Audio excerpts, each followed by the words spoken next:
to corral votes for Trump's cabinet appointments. And by the sounds of it, the new president isn't going to face much resistance, no matter who he picks or the conflicts that might occur. Here's how a top Republican responded to a question today about the independence of the Justice Department. Do you think it's important to preserve the independence that's traditionally existed between the White House and the Justice Department, Senator? Well, I think what John Kennedy appointed his little brother Bobby as Attorney General. The president gets to choose who he wants. We'll have hearings on whoever the president appoints as the Attorney General of the United States. As names are bandied about for various cabinet appointments, the president-elect, acting like a vengeful Santa Claus, dumped coal in the stockings of his former Secretary of State, Mike Pompeo, and his former UN ambassador, Nikki Haley, by publicly announcing there would be no role for them in his administration. Dang, if Trump treats his former advisors this way, shouldn't his political opponents, the ones he repeatedly threatened with prosecution if elected, be a little concerned? Nah, says MAGA Congressman Byron Donalds. For the American people who've been listening to these lies from the Democratic left, I would tell you this is not something that Donald Trump has ever spoken to or he's committed to whatsoever. There's no enemies list. Color me unconvinced. So where does this all leave Democrats? Well, Democrats being Democrats, they are having, quote, a full-blown identity crisis, according to Politico, which also reports that Democratic leaders are divided over how to fight Trumpism. But given what Trump promised to do and the impact it will have on our nation, fight they must. Joining me now are three Democratic leaders who are coming at all this from three different vantage points.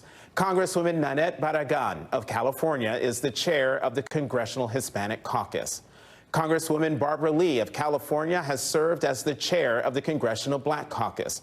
And Congressman Mark Pocan of Wisconsin is chair of the Congressional Equality Caucus and is chair emeritus of the Congressional Progressive Caucus. Thank you all very much for coming to the Sunday show. So just quick around the table here, your biggest takeaway from the results. Chair Barragan, you go first. Well, first of all, we need to travel this country. We need to listen and engage, and we can't blame one group. We're seeing people do that, and I want to caution people not to do that. How people feel, how they feel matters so much, and I think that's the biggest takeaway from this election. We have a lot of work to do. Congresswoman Lee. Thank you so much. Yes, what we're witnessing now is a consolidation of power, which leads to autocratic rule. And so, like Nanette said, we have been traveling the country. We're hearing people, we're listening, and I think we have to do a deep dive because some of the analysis that I've heard already really just tinkers around the edges. We need to learn more from people and why, in fact, voters voted for someone who is a convicted felon and chose not to vote for someone who is our vice president, woman of color, although she got 68 million plus votes, which is important to remember, looking at what she did and what Democrats did in terms of the numbers of votes that turn out, even though we did not win. But we have to keep fighting. Congressman Pocan. Sure. Coming from one of those swing states, you know, I can tell you, as we've looked back at this, when you look at all the other countries across the planet where their leadership, whoever was a party in charge, also lost, you know, this is still coming out of COVID economically. People didn't want to pay more for groceries and gas. We talked about it, but I think they just felt there needed to be a change like other countries did. So I think it's just a matter of getting back to that core populist, economic, progressive message, talking about lifting the minimum wage, talking about raising Social Security, talking about child care, talking about health care. That's where Donald Trump actually won some voters that he shouldn't have, because I don't think he really cares about the middle class and those aspiring to be there. But we do, and Democrats need to be branded that way from local government to the federal government. Well, Congressman Pocan, to that point, Senator Bernie Sanders, independent of Vermont, was on Meet the Press today. Listen to what he had to say about the Democratic Party. Bottom line, if you're an average working person out there, do you really think that the Democratic Party is going to the mats, taking on powerful special interest and fighting for you? I think the overwhelming answer is no, and that is what has got to change. So, Congresswoman Lee, do you agree with Senator Sanders? Is that what's plaguing the Democratic Party? You know, I think we have to look at what has happened with working men and women over not just the last 4 years, but in context of where we are today over the last couple of decades. One is under the Biden-Harris administration, we've created more good-paying union jobs. Two, we saved lives by the COVID response, and what took place right after COVID, right after Donald Trump did not provide the type of response that was needed to save people's lives.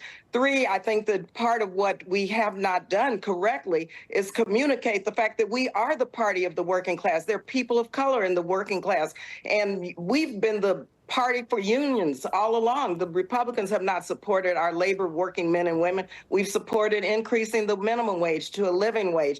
And so we have to be closer, I think, to our constituents so that they know what we're doing. And yes, we have to maybe do this deep dive and look at what actually took place. But I don't believe that that we're not the party of the working people and the working class, but I do believe that people are hurting. Inflation, the cost of living, the cost of groceries, people are feeling that pain coming out of COVID. And so we have to do better in communicating to people. But I stand with those who are working and have always fought for working men and women and will always believe that that is what the Democratic Party stands for and has fought for.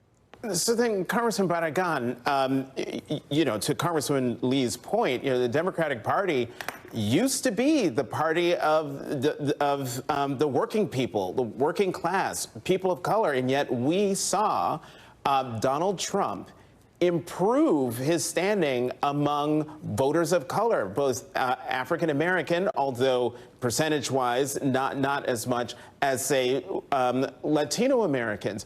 How is it, or how was it, that Donald Trump was able to pull in working class voters to the point now where Republicans are arguing that they are now a diverse party?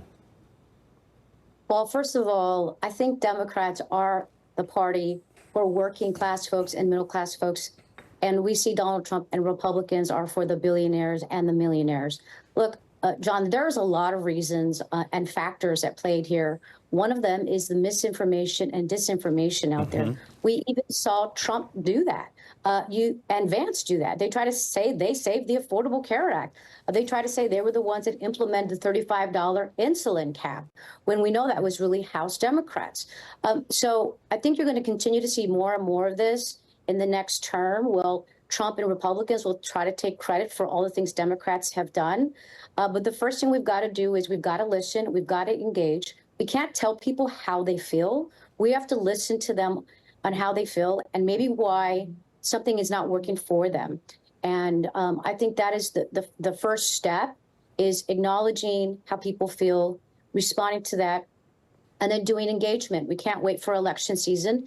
We've got to go out and make sure we're doing that continuously. The Congressional Hispanic Caucus did team up with the Congressional Black Caucus to go out on the road in the last 2 years. We need to do more of that and meet people where they are and listen. So yes, there is work to do, but I'm not going to give up the fact that really Democrats are the ones that are working, that are fighting for working class folks. And we're going to continue to do that in this next Congress and during this Trump presidency, because let's remember, Trump's #1 objective is going to be the tax cuts for the rich and the wealthy. It's going to be Democrats who are going to be fighting to get child tax credits and credits for working class folks and bringing people out of poverty. The last thing I just want to mention is Trump people think that Trump gave people a check. It was House Democrats that did that. So I think there is a lot of misinformation and disinformation, and where people get in their news as well is of concern that we need to look into as well.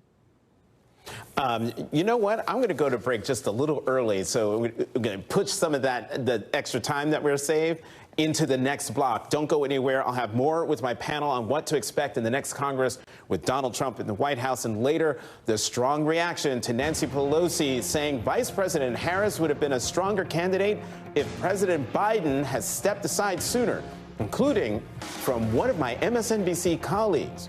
You're watching The Sunday Show on MSNBC. Why has America accepted the wait for payday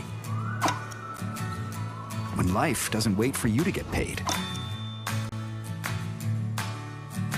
Introducing MyPay from Chime, a revolutionary new way of getting your pay when you want. Get up to $500 of your pay before payday. No interest, no credit check, no mandatory fees. When any day is payday, it's a good day. Get paid when you say with MyPay. Get started at Chime.com. I grew up in the front row of the spectator section in courtrooms. My father was a Boston cop who became a lawyer, and he had me in the courtrooms all the time. And so everything that happens in courtrooms makes perfect sense to me, and my job is to try to make it make sense to an audience.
Back with me, Congresswoman Nanette Barragan and Congresswoman Barbara Lee of California and Congressman Mark Pocan of Wisconsin. Congresswoman Lee, I want to pick up on something that Congresswoman Barragan mentioned before about how Democrats need to listen and meet people where they are. One of my concerns in seeing the results of the election as a result of the campaign that was run, a campaign that was openly white nationalist,